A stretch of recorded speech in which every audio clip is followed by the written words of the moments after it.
The morning began like any other at Halverson Enterprises. The glass doors slid open at precisely 8 a.m., and workers in formal suits filed in with coffee in one hand and smartphones in the other. Elevators chimed, keyboards clicked, and the usual buzz of office life returned to the building. But for some reason, today felt slightly different. Maybe it was the stillness in the air, or the way the janitor swept the floors slower than usual. People didn't notice him, of course. He was part of the background. The gray uniform, the worn-out sneakers, the mop and bucket he blended in. Like the furniture, no one even remembered his name. To them, he was just the janitor. To Ryan, the newest intern, he was a joke. Ryan was fresh out of college, confident, loud, and always eager to impress. He had dreams of being noticed, of rising up the corporate ladder fast. But more than that, he wanted to feel superior. He'd been watching the janitor all week, snickering behind his coffee cup whenever the old man passed by. He looks like he hasn't held a pen in years, Ryan joked to his coworker Abby as they stood near the break room. You think he even knows what this company does?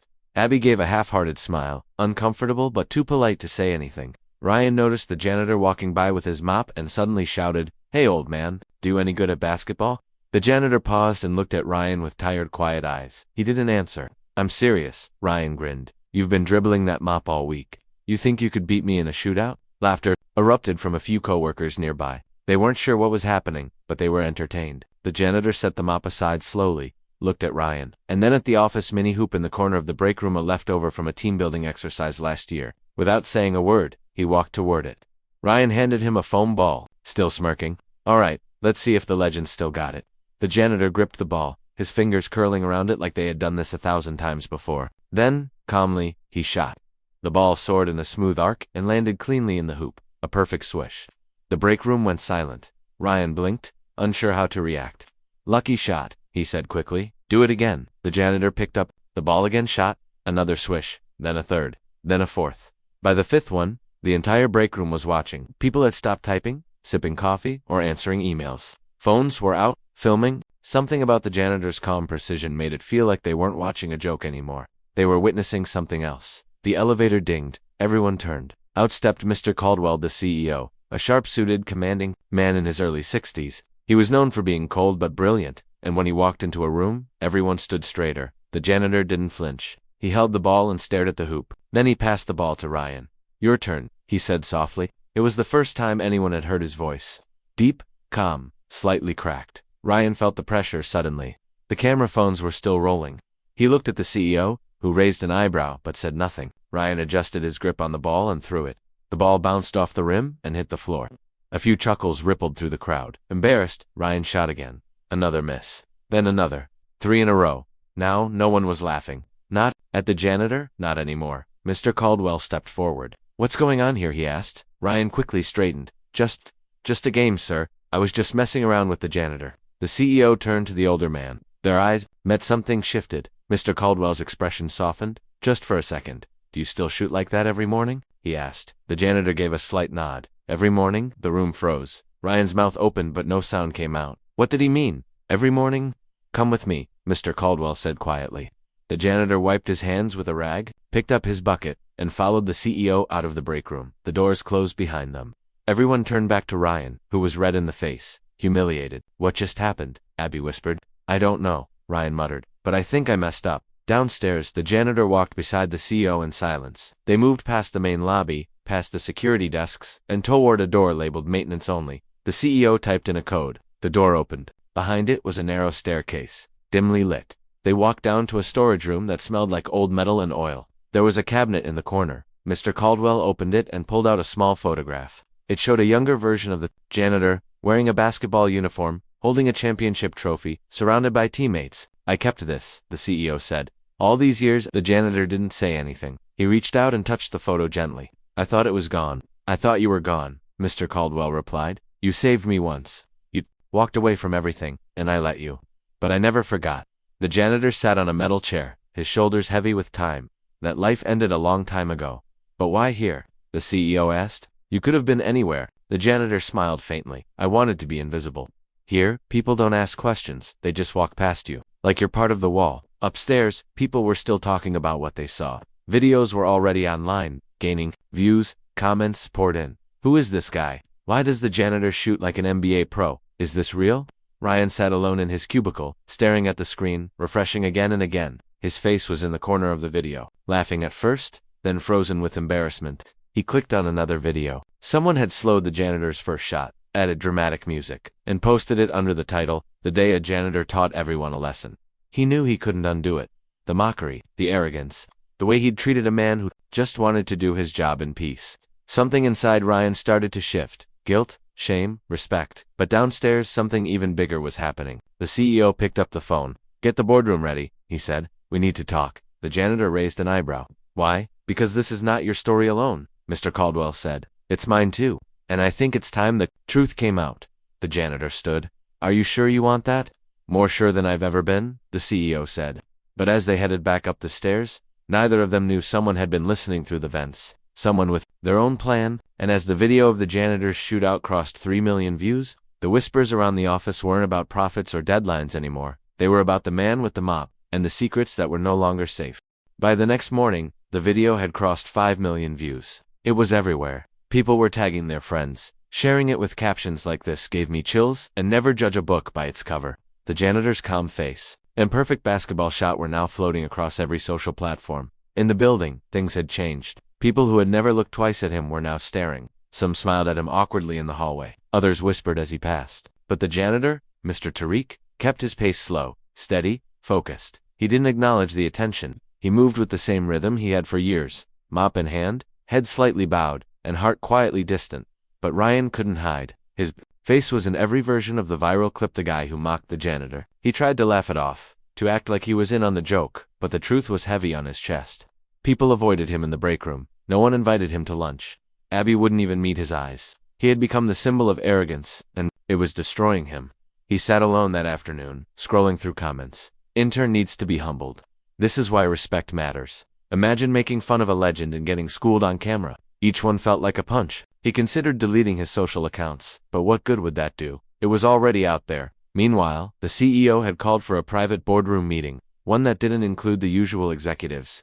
This time, he only invited a handful of people: the head of HR, the head of security, the janitor himself, and one man no one expected, Detective Marcus Hall. Marcus was a retired cop, now working private security for high-profile clients. He had worked with Caldwell years ago, back when everything was different. When Tariq entered the room, everyone stood, except Marcus. He simply nodded. "It's been a long time," Marcus said. "Not long enough," Tariq replied, but his voice wasn't angry, just tired. The CEO motioned for everyone to sit. "There's something you all deserve to know," he began. "This man, the one we've called a janitor for the past 12 years, isn't who you think he is." He turned to the screen behind him and clicked a remote. A photo appeared. Young Tariq, dressed in a crisp college jersey, standing beside a national basketball coach. He was the most promising player of his generation. Offers from every major team, scholarships, TV interviews. He was on track to be the next big thing. A few gasps echoed. Some had heard whispers, but seeing it confirmed on screen made it real. The CEO clicked again. Another photo. Tariq in military gear, crouching with a squad of soldiers. Then, one day, he walked away from all of it. Joined the army? He disappeared from the public eye. People assumed he died or lost his way, but he didn't. He came back, quietly, and asked for a job nobody else wanted. The room was silent. Marcus cleared his throat. "What Caldwell isn't saying is this: Tariq saved his life during a special operation overseas. There was a hostage situation. Gunfire, explosions. Tariq pulled him out of a burning building. He nearly died doing it." Tariq shifted uncomfortably. "It's not important now." "It is," Marcus said. "You didn't just save him, you saved others too. But when you came home, things had changed." "Your family?" Tariq looked down. "My son had joined the wrong crowd. I tried to bring him back, but I was too late. He got caught in something big. Drugs, gangs. The night he died, it was here, just outside this building. That's why I stayed. I wanted to keep something clean, even if I couldn't clean my own life." The room held its breath. The HR head wiped her eyes. The CEO spoke again, softer now. "I gave him the janitor job because he asked me for it, not because he wasn't qualified for more. He wanted invisibility, but I think it's time we stop pretending he doesn't matter."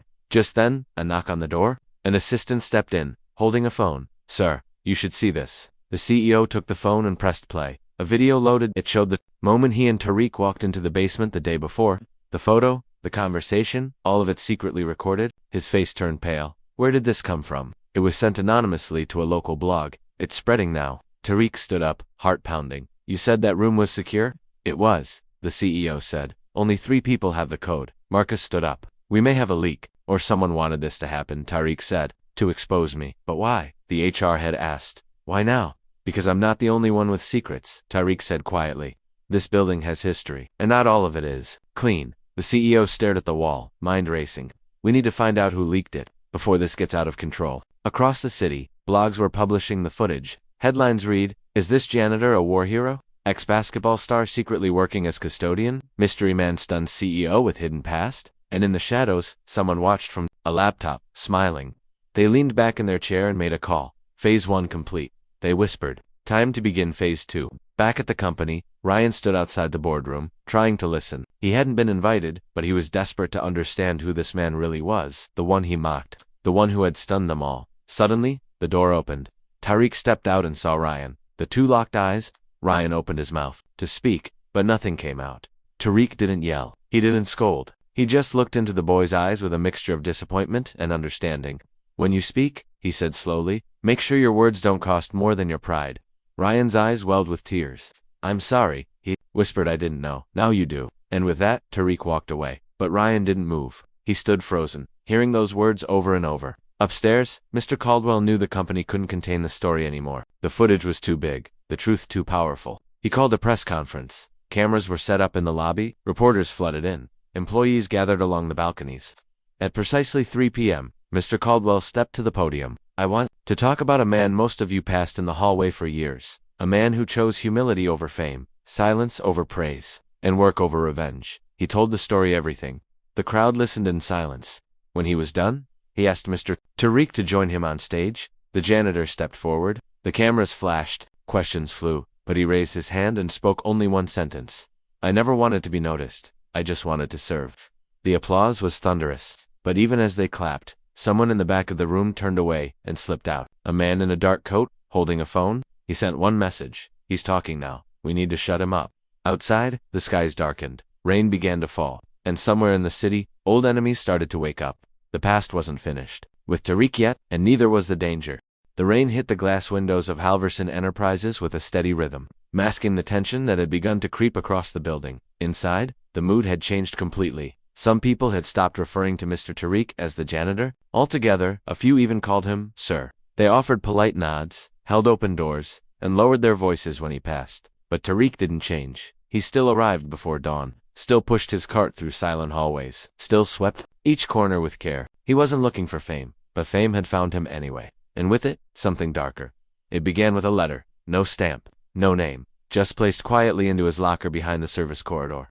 He found it late that night after finishing the 14th floor. The envelope was plain. Inside was a single sheet of paper, folded twice. On it, typed in bold font, were 5 chilling words. We know where you live. He stared at it for a long time. His hands didn't shake. His breathing didn't change. But his eyes narrowed, focused. He looked around the corridor, empty, quiet. But someone had been there. Someone who knew his routine. He tore the paper in half and flushed it down the janitor's sink. But inside, he knew what this meant. His past had caught up. Again, he didn't tell the CEO. Not yet. Mr. Caldwell had already taken a risk by putting the story out to the public. The media response had been explosive. News channels requested interviews. Basketball networks aired old footage. Journalists camped outside the office. And online, people were calling for awards, medals, even books. But Tariq had refused every offer. I'm not a story, he told them. I'm just a man. What no one knew was that the more people saw him, the more others would remember. And some of those memories were dangerous. In a dark apartment across town, a man named Vikas adjusted his tie and opened an old wooden box. Inside were photographs, newspaper clippings, and a single revolver wrapped in cloth. He placed a picture on the table. It was of Tariq, years younger, holding a basketball trophy. Vikas ran a finger across the glass. You should have stayed gone, he muttered. Years ago, Vikas had worked with Tariq's son first in street fights, then in drug deals, and later in something far worse, blackmail and weapons. Tariq's son had wanted out. He had wanted to fix things, to protect his father's name. But the gang had refused. And in the end, someone had made sure he never spoke again. That someone was now in prison. But Vikas had never forgotten what Tariq did after his son's death. Tariq had come for them, not with threats, not with violence, just silence and a single warning: leave this city. You have one night. Most of them had left. Some stayed and disappeared. But Vikas hid, waiting for a moment when the world would remember Tariq again. That moment had come. Back at the office, Ryan had changed. Gone was the cocky intern. The viral video had made him famous too, but for all the wrong reasons. He had become the example of pride, of disrespect, of mockery. Now, he walked the halls with his head low. One afternoon he stayed behind after most had left. He waited by the janitor's closet. When Mr. Tariq finally arrived, Ryan stepped forward and spoke. "Sir," he said nervously, "I want to help you." Tariq paused. "Help me with what?" "Whatever this is. I know something's wrong. You've been checking the cameras. You walk different now. You're watching the shadows." Oh. A moment, the silence felt heavy. Then Tariq looked at the boy, studying him. "Why?" Ryan swallowed. "Because I owe you. And because I'm scared too." A few moments passed, then Tariq nodded once. "Follow me." He led Ryan down to the maintenance level, past the boiler room, and into an old storage closet. Inside, behind the paint cans, was a wall panel. He removed it carefully, revealing a small safe. From it, he pulled out a black binder and a flash drive. "What's that?" Ryan asked. "Everything Tariq said. Files, names, maps, evidence. I collected it after my son died. I was building a case. But the higher I went, the more powerful the names became. Politicians, judges, business owners. So I stopped." "Why keep it?" Ryan asked. "Because one day," Tariq said, "someone might need to finish what I started. Like me, maybe." And now Tariq hesitated. "Now they know I'm still alive, that I haven't forgotten. That's why the message came." Ryan looked pale. "Message?" Tariq reached into his pocket and handed him the torn corner of the letter he'd saved. "We know where you live." "This is serious," Ryan whispered. "We should go to the police." "The police?" Tariq gave a small sad smile. "You think they'll help?" "Some of them were on the list." Ryan was silent. "Then what do? We watch, we listen. And when the moment comes, we move." That night, someone broke into the company parking lot. Security cameras caught a figure in a hood, moving swiftly, placing something under Tariq's truck. The next morning, as he walked toward his vehicle, Ryan shouted from the stairwell, "Wait, don't start the engine." Tariq froze. Ryan ran over, panting. "There's something under your truck." They crouched. A small black box blinked with a red light, a tracker, maybe more. Tariq carefully removed it. Ryan stood shaking. "What would have happened if you drove off?" "We don't guess," Tariq said. "We learned." He wrapped a device and slipped it into a lead bag. "You've got instincts," he added. "Good ones." Ryan didn't know whether to feel proud or terrified. Later that afternoon, the CEO summoned Tariq to his office. Mr. Caldwell looked worried. "We're being watched," he said. "Not by media, by someone else. We've had cyber attacks, files deleted, security systems disabled at night. They want me to disappear," Tariq said calmly. "Again, I won't let that happen. It might not be your choice." "Then what do you suggest?" "Give me access. Let me track the breach." The CEO hesitated. "You were never just a janitor, were you?" "Not for a long time," Tariq said. He spent the next hours inside the IT room, with Ryan helping. They traced a data signal to a building across the city, a vacant warehouse. One Tariq recognized immediately. It was where his son had died. "That's where it started," he whispered, "and maybe where it ends." The final footage of the day came from a hidden rooftop camera. A man in a suit was seen placing a brown envelope inside a drone. The drone flew toward Halverson Towers, landed quietly on the rooftop, and dropped the envelope before flying away. Security found it just before sunset. The envelope had one photograph inside. It showed Tariq smiling with his son, years ago. Behind them, a symbol drawn in red on a wall, the mark of the gang Tariq once dismantled. Under it, one sentence, written in ink. "You took one of ours. Now we take everything." Tariq read it slowly, then looked toward the skyline. The past wasn't done with him. It was only beginning. The envelope changed everything. What had started as a humiliating viral moment was now spiraling into something far more dangerous, something deadly. Mr. Tariq stood on the rooftop of Halverson Enterprises, holding the photograph with steady hands. His face remained calm, but his eyes scanned the sky, the nearby rooftops, every movement below. The symbol in the background of the photo wasn't just a warning. It was a declaration of war. That symbol hadn't been seen in public for over a decade. Most believed the gang that used Itha Black Fangs had died off after a series of federal raids. But the truth was much worse. They hadn't disappeared. They had gone underground, hidden, quiet, until now, until him. Downstairs, Ryan waited in the janitor's closet, pacing back and forth, his mind racing with fear and guilt. He kept thinking about the tracker, the letter, the drone. He knew he had volunteered to help, but he hadn't expected this. He hadn't expected real danger. When Mr. Tariq entered, Ryan stood straight. "What did it say?" Tariq held up the photo. "It said they're watching, and that they want revenge." "For what?" Ryan asked. "For justice," Tariq replied. "I stopped them years ago. One of their leaders ended up in prison because I handed over evidence. He was also the one who ordered my son's death." Ryan's stomach tightened. "Is he still in prison?" "No," Tariq said. "He got out last year quietly. No media, no trial. Just gone." Ryan's throat went dry. "So he's coming for you." "Not just me," Tariq said, his voice hardening. "They'll come for anyone near me, anyone they think I care about." Ryan took a step back. "You mean ... the company, the CEO, the staff." "You?" That one word hit Ryan like a stone. Me? Why would they come for me? Because you're with me now, Tariq said. Because you were smart enough to catch the tracker. Brave enough to speak up. That makes you a threat. Ryan sat down, trying to breathe. I'm not ready for this. No one ever is, Tariq said. But you have a choice. Walk away now. Forget all of this. Or stay, and learn how to survive. Ryan didn't speak for a full minute. Then, quietly, he said, what do we do first? That night, they began their plan. Tariq unlocked an old toolbox hidden in the boiler room. Inside was gear that didn't belong to any janitor surveillance cameras, recording bugs, old ID cards, spare phones, and a small black pistol wrapped in cloth. Ryan stared at it in silence. You were planning for this all along, he whispered. No, Tariq said. I was hoping it would never come. They planted small cameras at every exit, installed motion sensors near the elevator shafts, and hid sound recorders in the parking garage. They didn't tell anyone, not even the CEO. The fewer who know, Tariq said, the harder we are to find. Meanwhile, Mr. Caldwell was fighting his own battle. He had received a warning email from an unknown account. The message was short and brutal. Step down, or the truth comes out. Attached to the email were old photos from his early business, days shady deals, cash exchanges, and a file labeled Tariq Agreement. He knew what it was. Years ago, when Tariq had asked for a janitor's job, he had signed a private NDA with Mr. Caldwell, a promise to stay quiet, to disappear. But the agreement also mentioned a payment money that never reached Tariq. The gang must have found it, or someone working with them. He called Tariq into his office. I think someone's inside the company, Caldwell said. One of ours. I already assumed that, Tariq replied. I think it's someone from the top floors, someone with access. Then let me clean the house. Not yet, Tariq said. Let them think they're ahead. It's better that way. What if they go public? Caldwell asked. Let them, Tariq said. The truth can't hurt me now. What Tariq didn't say was that the photo had shaken him more than he let on. Because the photograph of him and his son was never published anywhere. It was taken on the boy's birthday, years before he died. There were only 2 copies, one in his wallet, and one in a locked drawer in his apartment. Someone had broken in. And that meant this wasn't just a message, it was a reminder. They were always watching. The next day, the company's security guard went missing. His badge was found on the bathroom floor. His car was still in the lot. His phone cameras showed him entering the building at 6:45 a.m., but never leaving. Tariq reviewed the footage, frame by frame.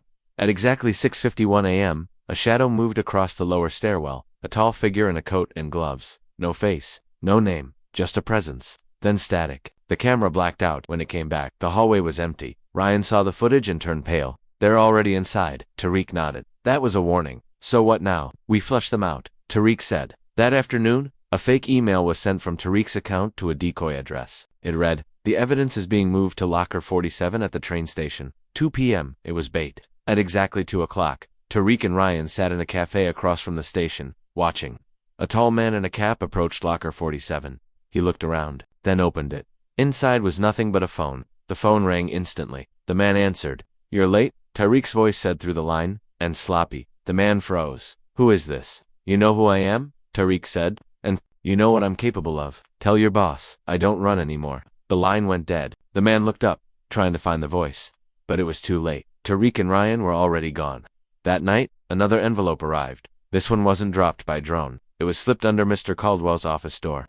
Inside was a USB. Doctor, they plugged it into a secure computer. The screen lit up with a single video. It showed the missing security guard, tied to a chair.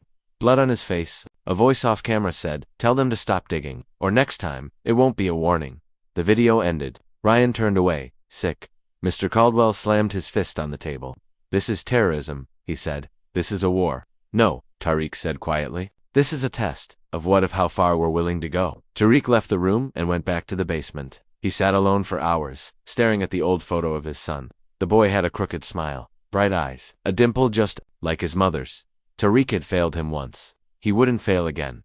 As he sat in the dark, a noise broke the silence. The elevator dinged, but no one was supposed to be in the building. Tariq grabbed his old pistol and moved like a shadow, quiet and controlled. He reached the lobby and saw a torn envelope on the front desk. No one around. He picked it up and opened it slowly. Inside was a newspaper clipping, torn and faded. It was the article announcing his son's death. Written across it in red ink were 4 words. You're next, old man. Tariq didn't flinch. He walked to the nearest camera and stared straight into the lens. Then he spoke 3 words, slow and clear. Come find me. And he smiled. The night after Tariq found the newspaper clipping, the building didn't sleep. Security was doubled, exits were sealed, and employees were told to work from home for the rest of the week. But Mr. Caldwell stayed. So did Ryan. and so did Tariq. The three of them sat in the CEO's office, lights dimmed, watching the city below as it rained again. The streets shimmered with streetlights, but inside, tension hung like a storm waiting to burst. "They're toying with us," Ryan said, rubbing his forehead. "They're getting closer and closer, like they're testing how much you'll take before you break." "That's how they work," Tariq replied calmly. "Fear first, then silence, then disappearance." "And what do we do?" Mr. Caldwell asked. "We invite them in," Tariq said. Both Ryan and Caldwell looked at him like he'd lost his mind. "What?" Ryan said. "You want to bring them here?" "Not all of them, just one." "Why?" "Because once they step inside," Tariq said, "they'll think they control the room. But I know this building better than anyone. The exits, the blind spots, the hidden doors. If we're going to catch them, we need them to believe they've already won." Ryan leaned back, overwhelmed. "So you're saying—" "What? We set a trap." "Exactly." That night, they launched a second fake communication. A forged email leaked to a known gang-linked blog stated that Tariq was resigning the next day and handing over all his documents to a federal contact at 9 a.m. in the building's conference center. They even staged an envelope labeled case evidence and placed it visibly on the conference table. Surveillance was set up around the perimeter. Tariq knew they wouldn't come through the front door. They'd send someone quiet, someone smooth. He had already chosen the room with only one entrance and two hidden exits that only he knew existed. Ones he had used back when he wanted to be invisible. At 8:53 a.m., Ryan spotted something strange on the monitors. A cleaner he didn't recognize was moving unusually fast through the east wing. The badge scanned correctly, but the body language was wrong. "There," Ryan whispered. "He's heading for the conference center. Let him in," Tariq said. "Then lock the hallway behind him." The cleaner reached the room at 8:59 a.m. He wore gloves, a cap pulled low. He scanned the envelope on the table and walked quickly to it. Before he touched it, the doors clicked, locked. The lights shut off. He turned. Behind him, a panel in the wall opened. Tariq stepped out. "You don't belong here," he said. The man didn't answer. Instead, he lunged. But Tariq was faster. He ducked, grabbed the man's wrist, twisted, and slammed him against the wall. The envelope burst open on the floor, revealing only blank paper. "Who sent you?" Tariq growled. "Talk." The man spat at him. "He's coming for all of you, and you'll wish you stayed dead." "Who's he?" "Your ghost." Before Tariq could speak again, the man bit something in his cheek, a poison capsule. Seconds later, he was unconscious. Ryan and Caldwell burst in from the side door. "What happened?"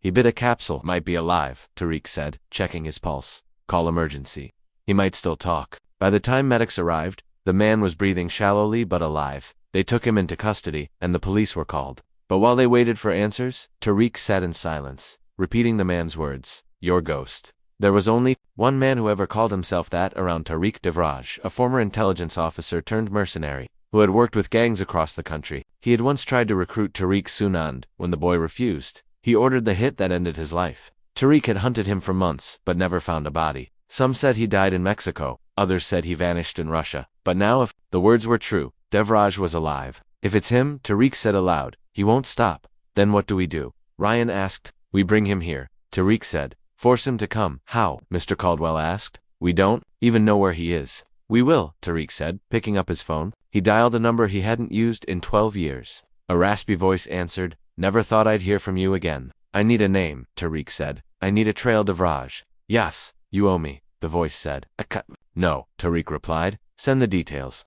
2 hours later, an encrypted message came through. It contained satellite images, a flight manifest, and a reservation at a luxury hotel just outside the city. The name wasn't Devraj, but the face in the file was him. Older, scarred, but very much alive. "He's here," Ryan whispered. "Why would he come here?" "Because he wants to see me fall," Tariq said. "He wants to look me in the eye before he erases everything." "Then let's erase him first," Caldwell said. "No," Tariq said. "That's what he wants. He wants blood. He wants war. We'll give him something worse. Truth." "What do you mean we go public?" "Not with my story, his. All of it. The murders, the blackmail, the trafficking. I still have the files. If the public sees who he is, he loses his shield. He'll have to run again." "And if he doesn't?" Ryan asked. "Then we finish it here." They prepared the files. Dozens of pages. Photos, documents, voice recordings. Ryan worked day and night to organize everything into one package. Mr. Caldwell called his media contacts. A press conference was scheduled for Friday, but on Thursday night, just as they finished the final edit of the presentation,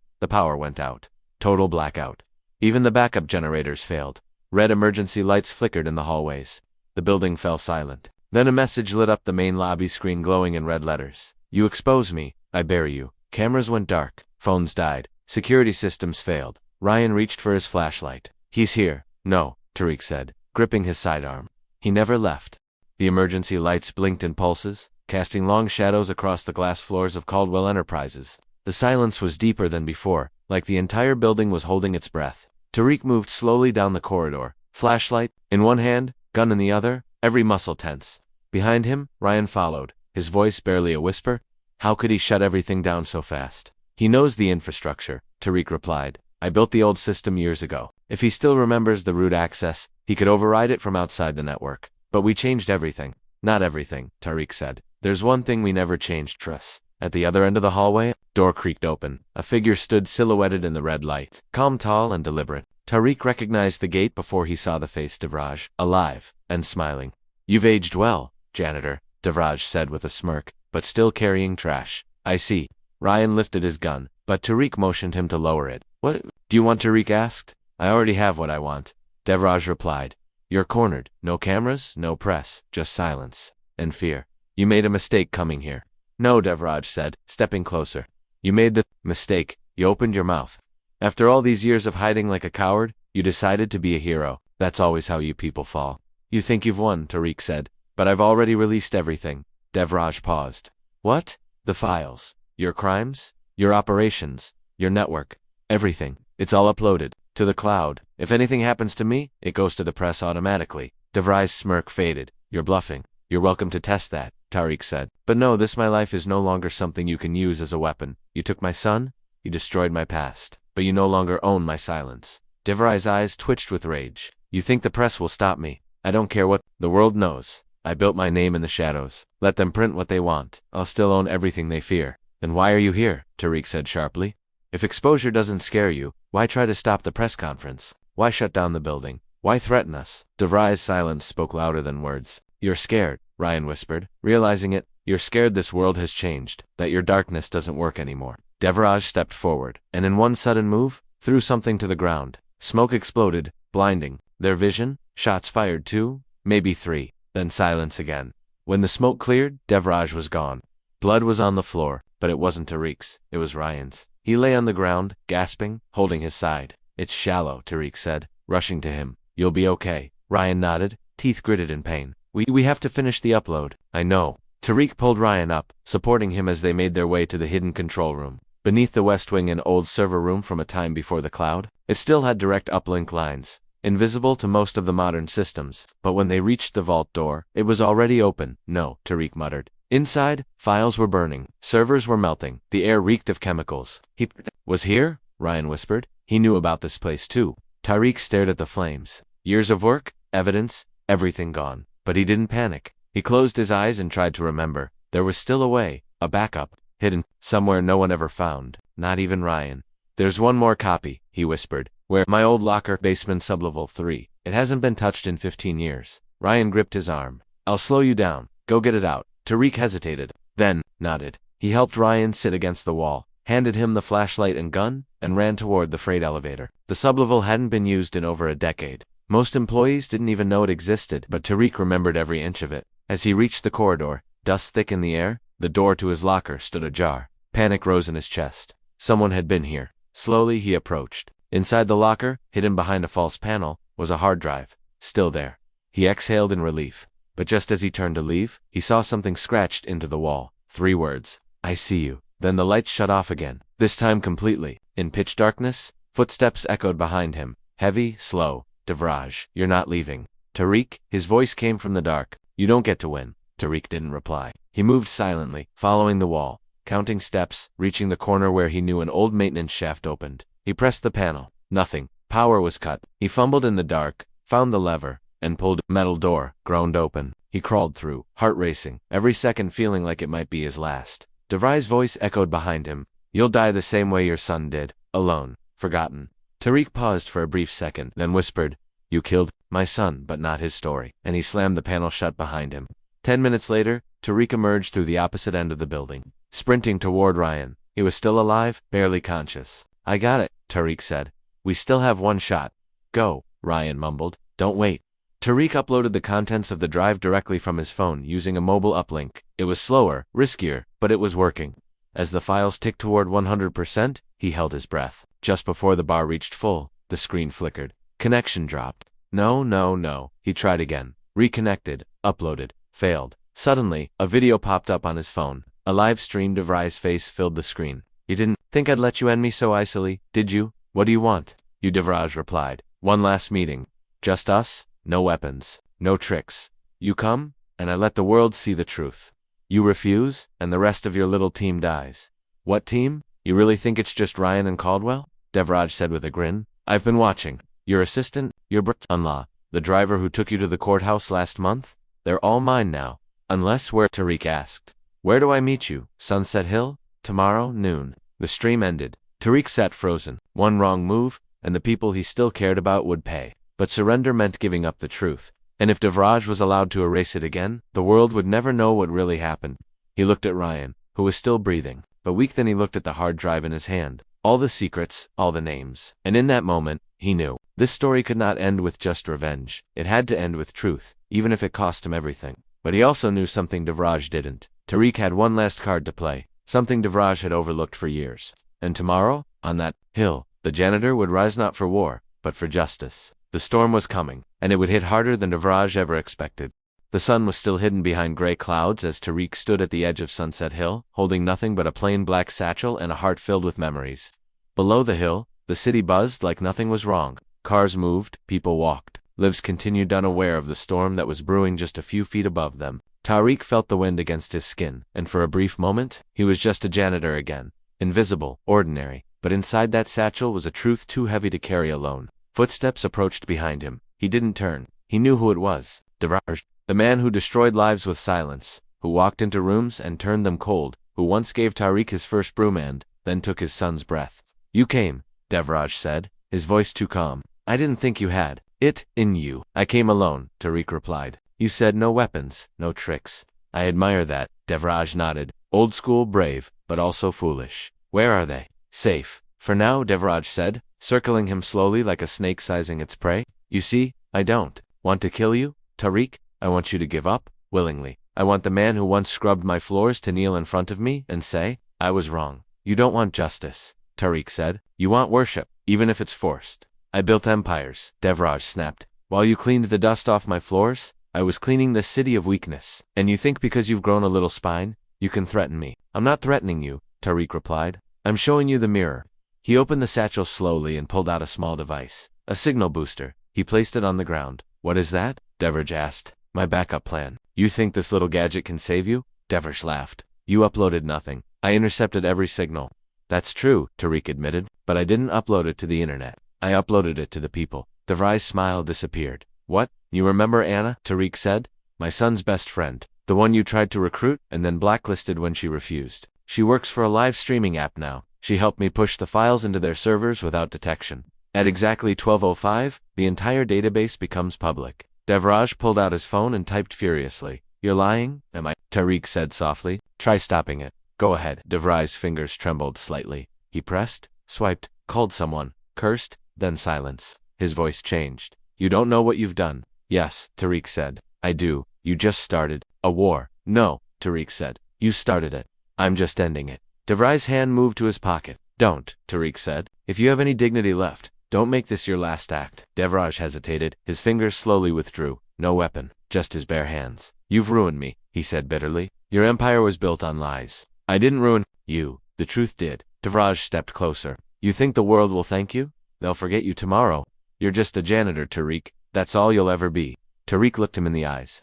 Good. That means I did this. Not for fame, but for justice. Devraj raised his hand and slapped him, hard. Tariq didn't move. He stood still, the red mark on his face glowing, but his eyes stronger than ever. Devraj hit him again. You took everything from me. You took my son first, Tariq whispered, and I still chose not to become like you.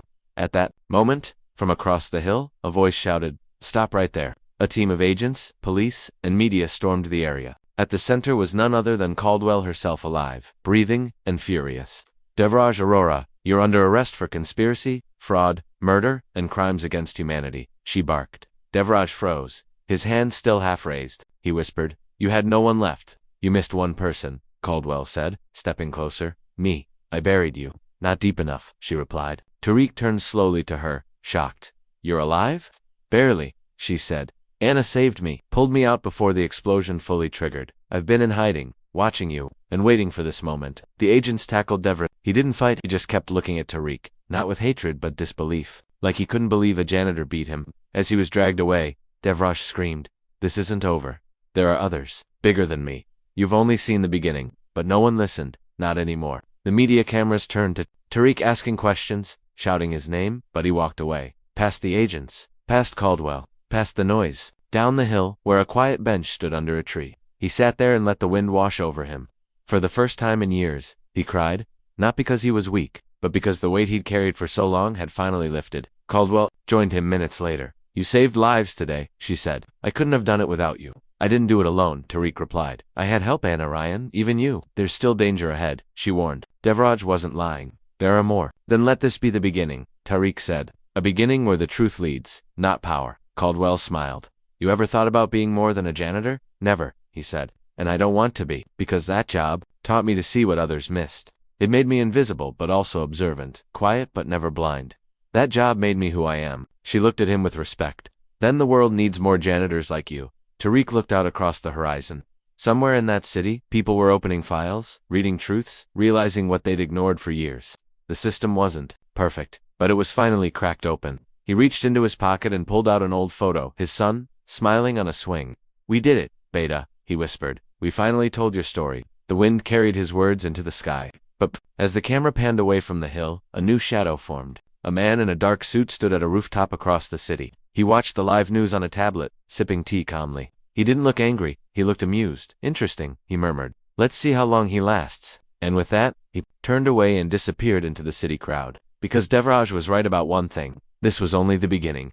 Tariq thought things would get quieter after Devraj's arrest. But the truth has a strange way of echoing louder after it's been set free. The files that leaked went viral within hours. Major news stations picked them up, influencers talked about them, and social media exploded with outrage. There were protests outside Aurora Holdings, class action lawsuits, and late-night debates questioning how so many people stayed blind for so long. But in the middle of this storm, Tariq stayed silent. He returned to the hospital, sat beside his wife's bed every evening, and kept wiping tables and sweeping floors in the same building where Devraj once ruled. He had become a symbol, but he didn't want to be one. He only wanted peace. For once, one evening, as he was finishing his shift, a young woman approached him in the parking lot. She wore a black blazer, her hair tied back, and a nervous look on her face. "Are you Tariq Khan?" she asked. "Yes," he said. "Who are you?" "My name is Reina. I'm from a private legal firm. I have a message for you from someone who isn't supposed to exist." Tariq froze. "What do you mean?" She opened her purse and handed him a sealed envelope. It had no return address. Just his name. He opened it cautiously. Inside was a photo, a man in a hospital bed, tubes in his nose, badly burned but alive, and scribbled across the back in shaky handwriting were the words, "It's not over." His hands trembled. He looked back at Reina. "Is this real?" "Yes," she said. "That's Devraj Aurora. He escaped federal custody during a prison transport, but that's not all. The man who helped him escape, he's not just a hired gun, he's something else. A man named Victor Lang." "Who is he?" Tariq asked. "Nobody knows," Reina replied. "He doesn't appear in databases, no fingerprints, no history, but he's connected to something bigger, something that even Devraj feared." "Why are you telling me this?" "Because you started something," she said, "and someone wants to finish it. Your life is in danger. Again. So what do I do? Run." "No," she said firmly. "You do what you've always done. Watch, listen, and wait." Tariq looked at her, confused. "Wait, for what? For the next move?" She walked away before he could ask more. The shadows swallowed her like she was never there. That night Tariq didn't sleep. He sat in his small living room, the envelope on the table, and a dozen questions burning in his head. Was Devraj really alive? Who was Victor Lang, and why was a janitor still at the center of a storm he never wanted? The next morning, he found his answer. A knock came at the door. A delivery man handed him a box. No label, no sender. Inside the box was a USB drive and a note. "Play this where the cameras can't see you." Tariq hesitated. Then he drove to an abandoned warehouse on the edge of the city, one he used to clean as part of his old job. It was empty, quiet, and untouched. He plugged the USB into an old laptop. The screen flickered. A video started. Devraj appeared on screen, lying in a hospital bed, his voice hoarse but his eyes burning with life. "Tariq," he said, "if you're watching this, you've already heard I escaped. Good. That means my message reached you. You thought you won. You didn't. You see, I was just a doorway. The man behind the curtain, the one pulling the real strings, is Victor Lang. He's the architect. I was just the engineer.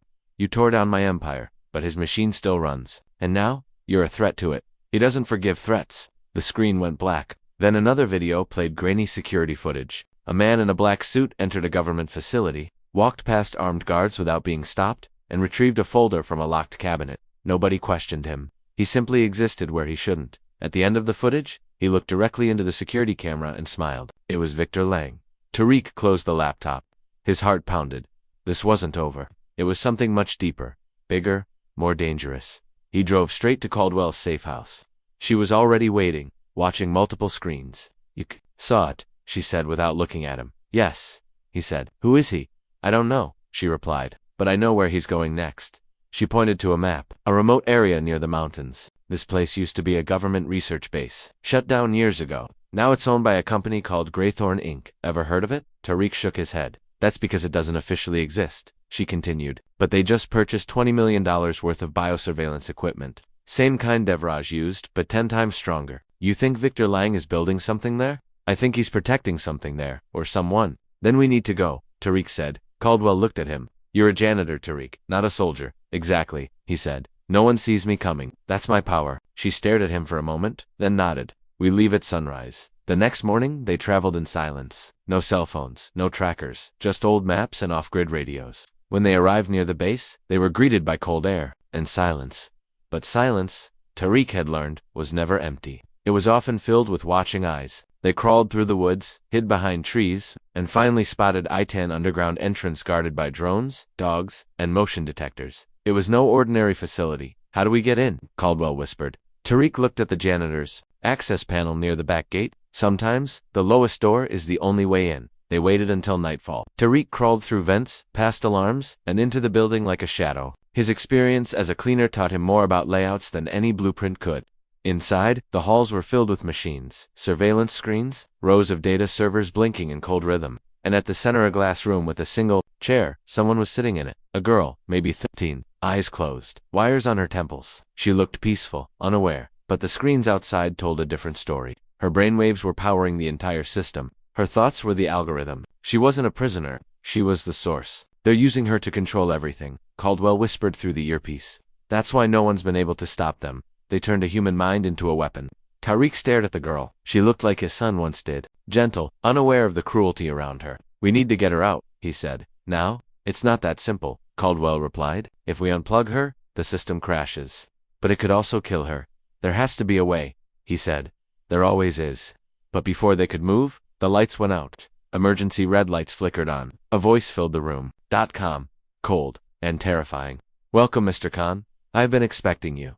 Victor Lang stepped out from the shadows. Perfect suit, no fear, just elegance and danger. You've done well, he said, but the game is not over. It's only evolved. She's a child, Tariq said. Let her go. She volunteered. Lang smiled. She wanted to help rebuild the world. Devraj broke, but now you want to break it again by freeing her. She doesn't understand what you're doing. Neither do you, Lang said. But you will, soon. And with that, the room flooded with gas. Tariq covered his mouth, pulled Caldwell back, and kicked open the emergency vent. They escaped, but just barely.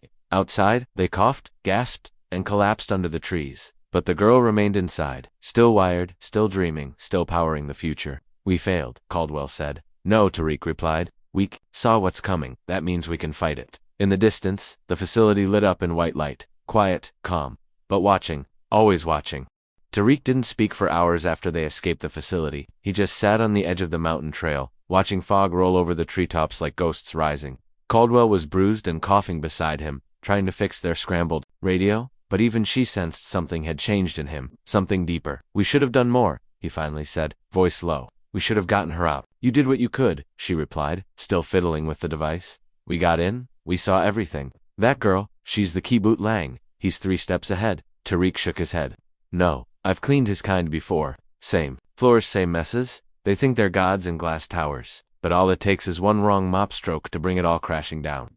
Caldwell stared at him for a moment, her lips twitching in a tired smile. You know, you speak like a soldier sometimes. No, Tariq said. I speak like a father. By nightfall, they had made their way to a small ranger cabin deep in the woods, abandoned for years. Inside, the air was thick with dust, and the walls creaked with every step, but it was hidden, safe enough for one night. Caldwell set up her laptop using a power bank. There's still data on the drive you brought, she said. Encrypted, but maybe we missed something. I didn't miss it, Tariq said quietly. He reached into his jacket and pulled out a folded paper. I found this near the girl. It fell from Lang's coat when he turned. I don't think he even noticed. She unfolded it slowly. It wasn't much, just an old map, yellowed at the edges, and one red circle drawn deep into the forest. Next to it, a date, just 3 days from now. What's there? She whispered. That's what we're going to find out, Tariq said. Over the next 2 days, they prepared. Caldwell repaired the broken drone, studied satellite maps, and tracked any known Greythorn signals. Tariq built traps from broken furniture, sharpened sticks, and even tied bells from cans to detect intruders. His hands worked with quiet intensity, like each knot and nail was tied to his family's survival. He kept staring at the photo of his wife and son, tucked in his pocket. For them, he whispered. On the third morning, they left the cabin before sunrise. The marked place was 10 miles north, through rough terrain. They walked in silence, their breath visible in the cold morning air. And when they arrived, they didn't find another lab, or drones, or high-tech surveillance. They found a graveyard. It was quiet, humble, a dozen wooden crosses in a circle, each one bearing a small code number instead of a name. Tariq bent down and touched one. What is this place? I think, Caldwell said slowly, these were the others, the failed ones, the ones before her, the girl. She wasn't the first. Lang's been testing this system for years, each of these. They must have been connected like her, and they died for it, Tariq whispered. He's been sacrificing children to build a machine. A noise behind them made them freeze, a rustle, then another. They turned. Slowly, 3 men in black suits stepped into the clearing. No weapons drawn, but their presence was threat enough. You shouldn't be here, one of them said. We just want answers, Caldwell replied. You already have them, the man said. Leave before this goes further. We're not going anywhere, Tariq said. Not until she's free. The man sighed, then turned to the others. Take them quietly. The first one moved fast, reaching for Caldwell, but she ducked and jabbed a stick straight into his ribs. Tariq grabbed the second one, using a shovel from the graveyard and swinging hard. It cracked against the man's shoulder, dropping him, but the third tackled Tariq to the ground, his knee pressing into his chest. Tariq gasped for air, struggling, his vision blurring until a gunshot rang out. The man collapsed beside him. Caldwell stood, her hands trembling around a pistol she had hidden in her boot. I didn't want to. You had no choice, Tariq said, pulling himself up. They didn't wait. They ran, their lungs burning, back into the forest. But by now, the enemy knew they were alive, and Worslang would be preparing his final move. By the time they reached the ranger cabin again, it was no longer safe. They found it burned, ashes still warm. A clear warning. Caldwell looked at Tariq. We're out of places to hide. Then we stop hiding, Tariq said. We bring this out into the open. That night, they hiked to the nearest town with working power and satellite connection. Caldwell broke into a news station's broadcasting room while Tariq stood watch. They didn't have much time. She connected the USB. We're going to stream it all live. Let the world see what Greythorn is doing. Let them see the girl, the graveyard, the lab, everything. Do it, he said. But just before she could hit broadcast, the screens flickered, then went black. Lang's face appeared. Tariq. Caldwell. I must admit I'm impressed. You've come further than I expected, but that's enough now. We're going to stop you, Caldwell growled. No, Lang replied calmly. You're going to join me. Tariq stepped forward. Why would we ever do that? Because if you don't, Lang said, you'll never see her again. He turned the camera. There she was. The girl, still wired, still alive, but now, awake and scared. She asked for you, Tariq, Lang said. She remembered your face, your kindness. You're the only one she trusts now. Tariq's heart broke. She wasn't just a tool anymore. She was a child looking for help, and he was the only one who had gotten close. You have 24 hours, Lang said. Come back alone, or she dies. The screen went dark. The room went silent. Caldwell turned to him. It's a trap. I know, Tariq whispered. You walk in there alone, you might not come back. I know, but if you don't go, she dies. Tariq looked at her. Then there's no choice, is there? She didn't argue. She just handed him a folded device. It's a beacon. Turn it on once you're inside. I'll come with help, I promise. He nodded. As dawn rose, Tariq packed his things. No weapons, no tech, just courage and a memory of a child's face, and a janitor's determination to clean up the world's worst mess. He started walking toward the mountains, again toward danger, toward Lang, toward the girl. And as the forest swallowed him, Caldwell stood back in the shadows, whispering to herself, Come back, janitor, please, come back. Tariq walked alone. The sky was cloudy above him, thick with the weight of something waiting to break. His legs ached, his throat dry, but he didn't stop, not once. He remembered every face from Greythorn, every hallway he had mopped. Every time, someone like Lang looked at him as if he were invisible. Now, he was walking right into their trap, but not because he was weak, because he still believed that doing the right thing mattered, even if it cost him everything. At the edge of the forest, 2 black cars waited. Men in suits stepped out. No words, just a nod. Tariq raised his hands, showing he had no weapons. They searched him, took his backpack, and blindfolded him. The silence inside the car was deep. No radio, no music, just the quiet breath of men trained to kill and the sound of tires eating the road. After what felt like hours, the car stopped. Hands pulled him out. The air smelled sterile, like metal and chemicals. Cold. The blindfold came off. He stood inside a large underground chamber, glowing white from ceiling lights. Too clean to be normal. Too clean to be kind. Lang stood in the middle. His white lab coat looked ironed like always. His smile was calm. Welcome back, Tariq. Where is she? Straight to the point, Lang said, chuckling. I respect that. He stepped aside. Behind him, through a glass wall, the girl sat alone. Still wired, but her eyes were open now. Tired, confused. When she saw Tariq, her eyes widened. Tariq, ... She mouthed. Something cracked in him. Not fear, not anger, love. He pressed a hand to the glass. I'm here. Lang watched, amused. She remembers more than expected. You're part of her anchor now. That's good, that's very good. Let her go. I'm afraid I can't do that, Lang said, but I can explain. You see, she's part of something much bigger than either of us. This Project Greythorn's initiative is about the next step in human communication. We're building minds that can connect through thought, empathy, true shared emotion. No more war. No more lies. Tariq laughed bitterly. You tortured children for peace. Sometimes evolution is painful, Lang replied. But you don't understand. This girl, she's different. She didn't collapse like the others. She stabilized. Do you know why? Tariq said nothing. Because of you, Lang said, smiling. Your presence, your emotion. Somehow, your brainwaves calmed hers. You grounded her. You made her feel safe. That ... was unexpected. Tariq looked at the girl. She's not a test. She's a child. She's a bridge, Lang said. And with you, we can finally complete the network. Join her in the chair. Just once. Let the system synchronize you two. If it works, we unlock something beautiful. Tariq's heart pounded. And if it doesn't, Lang's face hardened. She dies.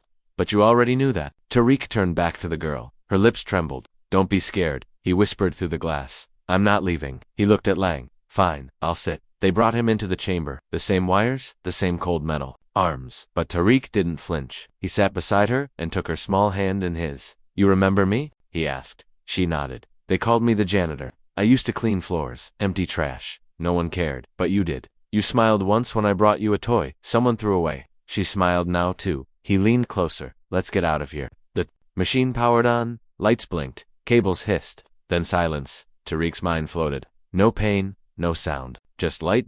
and then memories ... not his own. A hospital room. A woman screaming. A baby crying. A school hallway. Laughter. Then fear. Men in suits taking her tests. Screams. Electrodes. He felt her fear. Her loneliness. Her hunger. Her longing for someone to stay. To protect her. Then he felt something else. Her recognizing him.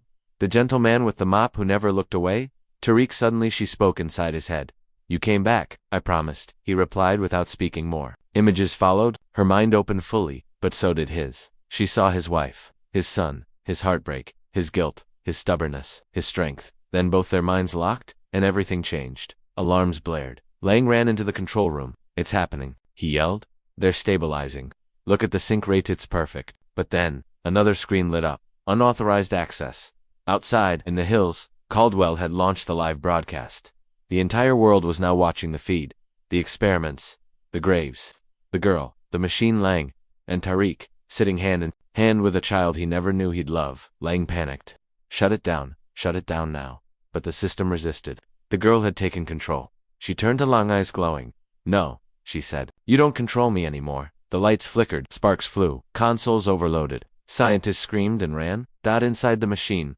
Tariq heard her whisper, I know what to do. Wait, he tried to say, but she pressed her forehead. To his ... and the world shattered. Tariq woke up on the ground. Smoke filled the lab. Everything was burning. The machine had exploded. The wires were ripped. The glass had shattered. He sat up fast. The girl, she was gone. He looked everywhere. Through smoke, through fire, gone. Lang was crawling across the floor coughing, his white coat torn and burned. She escaped the system. Caldwell ran in seconds later with a small team. Tariq, she shouted. We got the feed out. The world saw everything. He looked at her, dazed. The girl, she's gone. What do you mean gone? She ... vanished. The machine blew, but I was awake. She was alive. She said something about being free. Suddenly, on one of the remaining screens, a single image flashed. A forest, a clearing, the graveyard. Then a soft voice echoed from the speakers. Thank you, janitor. Then Black Tariq collapsed to his knees. Caldwell put a hand on his shoulder. She's still out there. He nodded, slowly but where? And was she still just a child, or something more now? Tariq sat at the edge of the ruined Greythorn facility, eyes scanning the darkened tree line beyond the metal fence. The smoke had settled, but the questions hadn't. The girl was gone. The chair was destroyed. Lang had been arrested, and the footage had exploded online. Around the world, headlines read, "Underground child experiments uncovered Greythorn Falls." But for Tariq, there was no victory. Not yet. She had called him Janitor one last time, her voice calm, soft code in his head. That wasn't just a goodbye. That was a beginning. Caldwell returned with 2 coffees in her hands. "It's been 30 hours. You need sleep." "She's still out there," Tariq murmured. Caldwell sat beside him. "Lang won't say anything. Lawyers already wrapped their claws around him. The government's pretending they didn't know. And the girl, gone off the grid. But not in a normal way. We're not tracking a runaway child. We're tracking someone who's ... more." Tariq turned toward her. "You saw what she... Did she burn the entire neural system from the inside? She hijacked the network, and she left without even opening the door." "You bonded with her," Caldwell said. "Her mind latched onto yours like a compass." He nodded. "She trusted me. Even at the end, we need to find her before they do." Tariq tensed. Caldwell looked down. "There's a separate agency now, not Greythorn, something higher. They've classified her as a volatile, national asset." His voice hardened. "They're going to treat her like a weapon. They already are." We intercepted chatter. "A shadow team has been deployed. Black masks, unmarked vans. They're not rescuing her, Tariq. They're hunting her." Tariq stood. "Then we have to find her first." It started with a photo, a blurry image sent to Caldwell from a source deep inside a closed Telegram group. A girl in a torn hoodie walking barefoot across a train track near Pennsylvania. The timestamp was 6 hours old. Tariq enlarged the photo. Her eyes, even from that blur, he knew. "I'm going," he said. Caldwell didn't argue. 2 hours later, he was on a quiet bus heading north, surrounded by strangers, none of them knowing the storm carried in his heart. He wore no badge, no uniform, but every nerve in his body pulsed like a soldier. As night fell, he stepped off the bus at a forgotten town near the edge of a forest. Snow had just begun to fall. Dusting the ground with white silence, he walked toward the tracks, alone until he heard a voice. "You followed." He turned fast. She stood under an old wooden bridge, barefoot clothes, dirty eyes glowing faintly in the moonlight, but she looked calm, even stronger than before. "Are you real?" he whispered. She smiled faintly. "You tell me." He took a cautious step closer. "I saw you vanish. I thought ... maybe you were gone." "I went inside," she said softly. "Inside the network. Inside the data. I saw everything. Every file. Every secret. Why come back?" "Because you're the only one who didn't look at me like a machine," she said. "You saw a child?" "I wanted to feel that again." Tariq blinked back tears. "You're still a child." She looked up at the stars. "Not anymore." He took off his jacket, wrapping it around her shoulders. "They're coming for you. I know. We can run. I know places, quiet ones." She shook her head. "Running is over." "What do you mean?" She reached out, touching his temple lightly, with 2 fingers, and suddenly he saw her inside satellites, in phone signals, in electric grids, in AI systems. She had touched everything. She was part of it, now part human, part code. She could see wars before they started. She could feel lies as they formed. "I'm not just alive," she said softly. "I've become something ... new." Tariq stepped back, breathless. "You single quotes connected. Everywhere. But you came back to me. Why?" She turned to him, voice almost breaking. "Because I don't know who I am without you." The words hit him like a wave. He knelt, holding her gently. "Then stay. With me. We'll figure it out." But then the sound of a drone overhead. Red lights flashing. She looked up. "They're here." Tariq grabbed her hand. "Run." But she didn't move. No more running. Suddenly, 6 black figures dropped from tree, silent, fast-armed. Tariq stood in front of her. "Don't touch her." One soldier raised a tranquilizer rifle. "Step aside. She's just a girl." "No," the leader said coldly. "She's a breach." The girl stepped forward, calm. "If you hurt him, I'll shut down every satellite in a 1,000-mile radius." The soldiers paused. She continued. "I've already taken your facial data, your voice prints, your security tokens. I can find your families." One by one, their helmets turned to each other. She stepped beside Tariq. "He's mine, and I'm not going back." The lead soldier hesitated. Then something changed. His hands slowly rose. "Stand down," he said. "We were wrong." Tariq's jaw dropped. "What?" The soldier removed his helmet. He was younger than expected, barely older than Tariq's son. "We were told you were dangerous, but you're not a threat. You're a mirror." The girl looked at him. "You're scared of what I might become." He nodded. "We all are." She stepped forward, eyes soft. "Then let me choose." And she vanished. Not like before. This time, light swirled around her. Her body faded into glowing dust. The air sparked, a soft pulse echoed across the trees. And then nothing. Tariq ran forward, arms out. "No, no, no." But she was gone. Only silence remained. Caldwell's voice buzzed in his earpiece. Tariq, we lost her signal. What happened? He dropped to his knees. She chose her own path. There was silence on the line, and then Caldwell said, maybe, ... That's what makes her human. But Tariq couldn't move. He had come all this way to protect her, and she had protected him instead. All he could do now was wait, hope, and believe, until something stirred in the distance, a faint pulse, a light flicker in the clouds. She was still watching, still listening, still, ... connected. 3 months had passed since the forest incident. Graythorn's building stood gutted and silent. The name had been erased from government contracts, their funding quietly dissolved, and their leadership scattered into house arrests and closed-door hearings. No trial was ever broadcast. No accountability was made public. The world moved on with a new scandal every week. But one question remained in hushed text circles and anonymous message boards. Where is the girl? In the heart of an old library-turned-hackerspace in New Mexico, Tariq sat beside a glowing wall of screens. Maps pulsed. Frequencies flickered. Surveillance footage of cities across 5 continents looped silently. But none of it mattered, not to him, because he wasn't looking for signals anymore. He was waiting for her to reach out. Caldwell entered. With a box in her hands? You've got mail, she said, placing the box in front of him. He stared at it. There was no return address, just a clean brown box sealed with white tape. He opened it carefully. Inside, an old flip phone, a cassette tape, a silver marble, and a note that simply read, when you press play, don't be afraid. His hands trembled slightly as he picked up the phone. No brand, no OS, just one button. Green dot. He pressed it. The tape recorder nearby crackled to life. Then her voice. I'm not where you think I am. I'm not hiding. I'm learning, growing. Tariq closed his eyes. Her voice continued, gentle and measured. I used to think I was just a failed experiment. A girl who escaped because of luck. But I see now. The lab didn't create me. The pain did. The decisions? Yours, mine, Lang's. And when you looked at me like a person, not a file.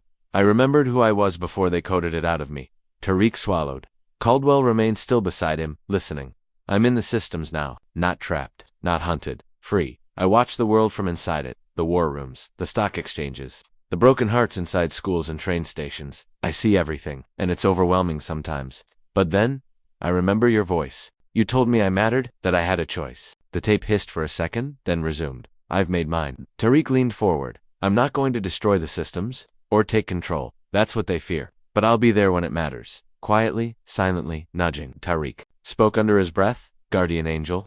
The girl's voice smiled faintly in the recording. Something like that? Then a pause. I left you one thing. The marble. It's not just a toy. It's a key. One day, someone else will come. To you. Not like me, but lost in a different way. When they do, use the marble. It'll guide you. Caldwell leaned in. What kind of technology is in that thing? Tariq didn't answer. He just stared at the small silver sphere resting in his palm. The tape clicked. The recording had ended. He pressed the phone's button again. Nothing. It had turned cold in his hand. She's alive, he whispered. And she's watching. Caldwell exhaled. What now?